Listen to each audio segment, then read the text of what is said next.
Pada episode kedua sebelumnya mengisahkan tentang dua kepala kampung rantau panjang di masa kerajaan kolonial Belanda dan fasisme Jepang. Sedangkan pada episode kali ini akan mengisahkan kepala kampung rantau panjang di masa berikutnya. Sebelumnya kami ingatkan kembali bahwa sejarah desa rantau panjang ini ditulis oleh Hasanan, yakni kepala desa terpilih pada tahun 2018. Adapun sumber dari pembahasan ini berdasarkan dari berbagai literatur yang ia himpun selama bertahun-tahun. Selamat menyaksikan.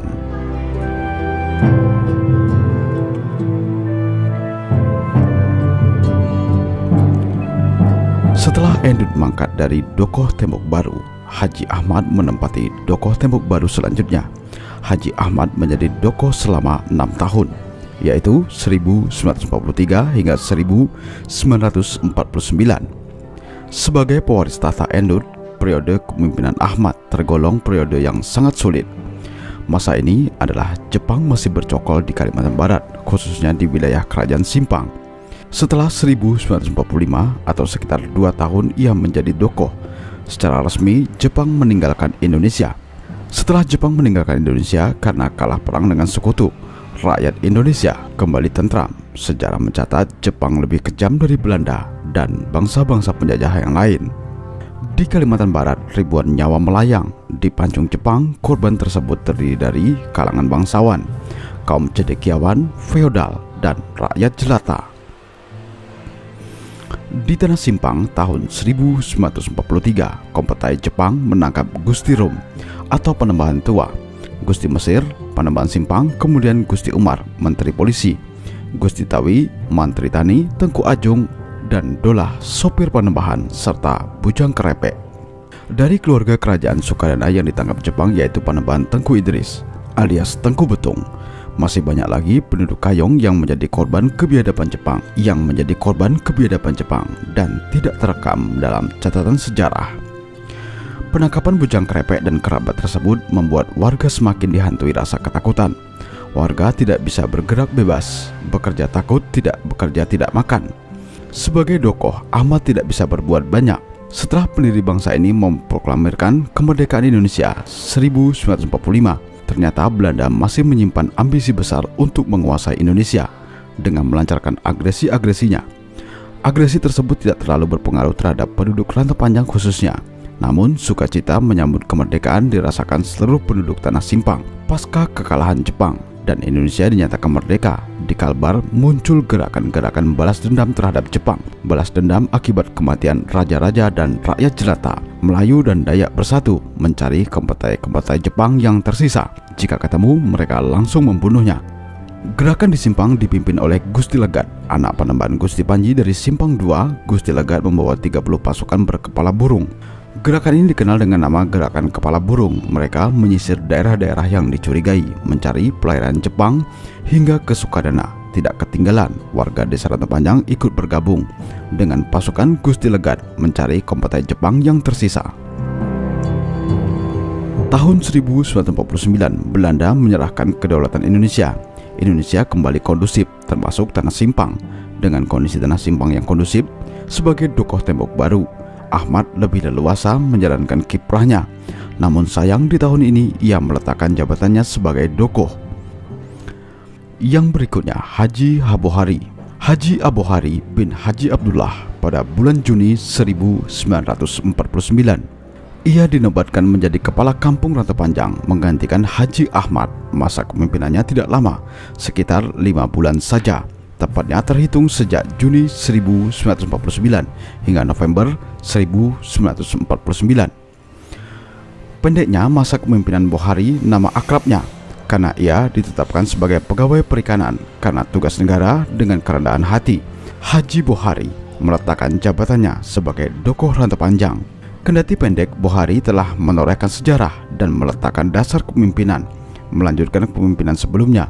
Membangun pondasi masyarakat dengan landasan agama menjadi misi utamanya. Sayangnya, masa itu terlalu singkat buat masyarakat Rantau Panjang. Namun demikian, ia sangat membekas di hati masyarakat. Yang keenam, Zulkifli. Zulkifli tergolong lama menjadi pemimpin Rantau Panjang menggantikan Haji Abohari, yaitu selama 31 tahun. Masa kepemimpinannya sejak November 1949 hingga 1980. Rantau Panjang bukanlah tempat kelahiran Zulkifli. Ia berasal dari Semanai, Desa Simpang 3, Kecamatan Sukadana pada masa ini. Ia menikah dengan gadis Rantau Panjang, kemudian menetap di sini hingga akhir hayatnya. Sekitar 1996, satu-satunya rumah panggung yang paling tinggi di Rantau Panjang masih berdiri kokoh. Tinggi tongkat rumah ini lebih dari 2 meter atau mencapai 3 meter dari tanah. Di kolong rumah ini bisa menjadi tempat penumbuk padi, tepung dan sebagainya. Rumah ini adalah peninggalan Zulkifli setelah 1996. Oleh ahli waris, rumah tersebut kemudian dibongkar. Karena kelebihannya dimiliki Zulkifli, tahun 1949 ia dinobatkan menjadi kepala kampung Rantau Panjang. Riwayat lain menyebutkan tahun 1952 secara resmi Tembok Baru berubah nama menjadi Kampung Rantau Panjang. Kemudian Zulkifli ditetapkan sebagai pemimpin pertama Rantau Panjang yang berjuluk Kepala Kampung. Nama Rantau Panjang bermakna perjalanan yang panjang. Nama ini disepakati berdasarkan sejarah panjang perjalanan penduduk asal Rantau Panjang yang berawal dari Pelintu, Batu Teritip, Pekajang, dan perantauan di daerah lain. Kemudian menetap di Dungun Karu, terus Landak, dan terus Jawa. Terakhir mereka menetap di Sungai Bagan yang kemudian berubah nama menjadi Kampung Tembok Baru. Sebuah perjalanan perantau yang panjang tersebut menginspirasi pendiri negeri ini yang memberi nama sebagai Rantau Panjang.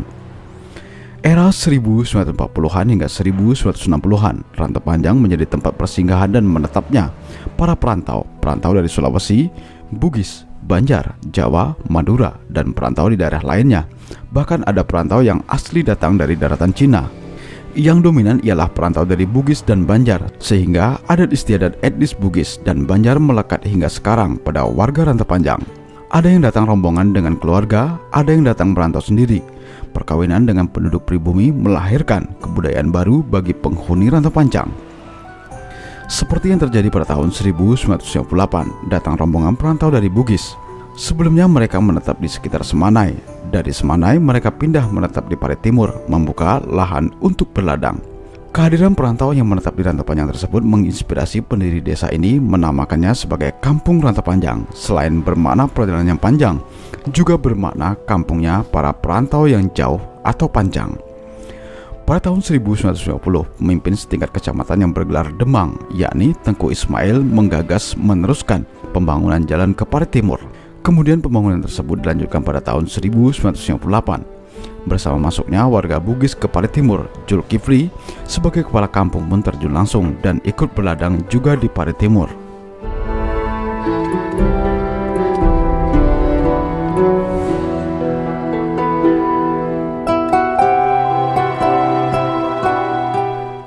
Saat melanjutkan pembangunan jalan Parit Timur sebagai kepala paritnya, yaitu Gudang alias Pak Ude Gudang.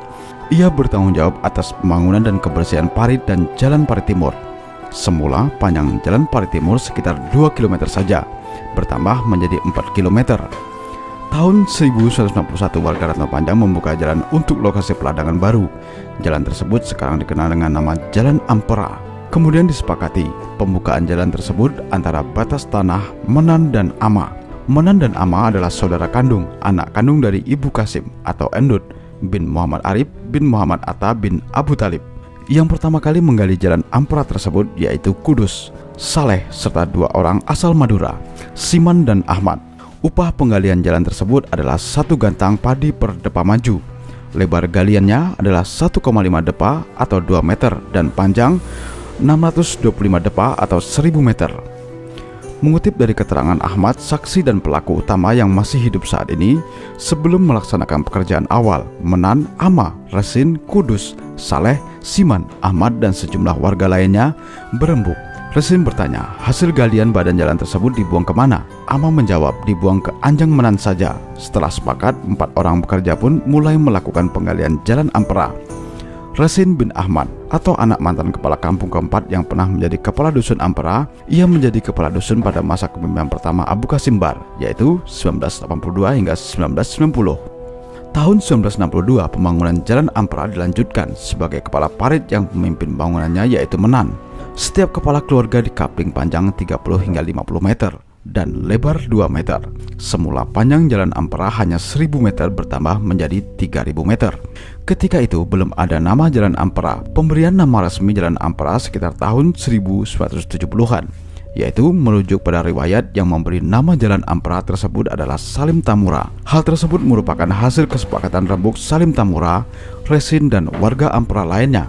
Ampera adalah akronim atau singkatan dari Amanat Penderitaan Rakyat. Selain merujuk pada sejarah nasional bangsa ini, penamaan Jalan Ampera juga merunut pada kronologi sejarah pembangunan jalannya. Banyak tantangan yang terjadi dalam membangun Jalan Ampera. Di tahun yang sama, yaitu 1962, selain melanjutkan pembangunan Jalan Ampera, warga juga bergotong royong melanjutkan pembangunan jalan terus landak. Titik pangkal pembangunan dimulai dari simpang menuju ke Jalan Ampera, maju sekitar 200 meter ke arah timur, kemudian berbelok ke arah selatan menuju Sungai Rantau Panjang. Ada pula catatan riwayat penting yang terjadi di masa kepemimpinan Zulkifli, sekitar tahun 1965 hingga 1968. Rantau Panjang sempat berstatus sebagai kelurahan. Saat itu sebutan dukuh atau kepala kampung berubah menjadi lurah. Karena itu sebutan lurah tersebut kepada kepala desa melekat hingga saat ini di kalangan masyarakat. Pada tahun 1995, status negeri perantau berubah menjadi desa atau desa praja. Zulkifli tetap sebagai pemimpin hingga tahun 1980. Ia tercatat sebagai pemimpin pertama Rantau Panjang yang berjuluk lurah atau kepala kampung. Sebutan desa atau kelurahan atau desa praja ketika itu mungkin terkait dengan era lahirnya Undang-Undang Nomor 19 Tahun 1965 tentang Desa Praja, sehingga sebutan kepala kampung atau lurah tetap melekat di lidah masyarakat Rantau Panjang hingga kini. Catatan lain seperti dalam manuskrip Abbas Hasibuan yang mengutip keterangan dari mendiang Zulkifli bahwa pada tahun 1980 hingga 1982 merupakan masa transisi. Maksudnya terjadi kekosongan pemimpin yang definitif di Rantau Panjang selama 2 tahun. Yang menempati posisi sementara sebagai pemimpin seorang kebayan atau sekretaris desa sekarang, yaitu Abu Qasim Bar. Sebelum Abu Qasim Bar menjabat kabayan Zulkifli, terlebih dahulu dijabat oleh Yakub, yaitu pada tahun 1950 hingga 1978. Yakub adalah ayah kandung Haji Salim Yakub, Imam Masjid Jami Babul Hasanah, imam besar Rantau Panjang saat ini. Abbas Hasibuan merupakan cucu endut alias Abu Qasim. Nasabnya yaitu Abbas Hasibuan bin Ama bin Abu Qasim bin Muhammad Arif bin Muhammad Atta bin Abu Talib. Ia mewarisi cerita sejarah kepemimpinan desa Rantau Panjang dari Zulkifli, kemudian mencatatnya dalam catatan pribadinya. Di masa kepemimpinan Zulkifli, bukan hanya bertani atau berkebun yang menjadi pekerjaan pokok masyarakat. Nelayan tangkap pun menjadi mata pencarian warga. Alat tangkap yang digunakan warga alat tangkap tradisional, misalnya seperti jermal, belat, pukat, rawai, jala, bubu, pancing, dan alat tangkap tradisional lainnya. Hutan juga menjadi sumber mata pencarian warga, terutama kayu dan rotan. Untuk memenuhi kebutuhan bahan bangunan, dalam mengolah kayu, warga masih menggunakan alat tradisional, kapak, gergaji panjang, parang, dan alat tradisional yang lainnya. Demikianlah periode kepemimpinan pada masa Jepang hingga masa Orde Baru di Rantau Panjang. Untuk kisah selengkapnya pada era selanjutnya, kami sambung pada episode selanjutnya di channel Kayong TV. Sampai jumpa dan salam budaya.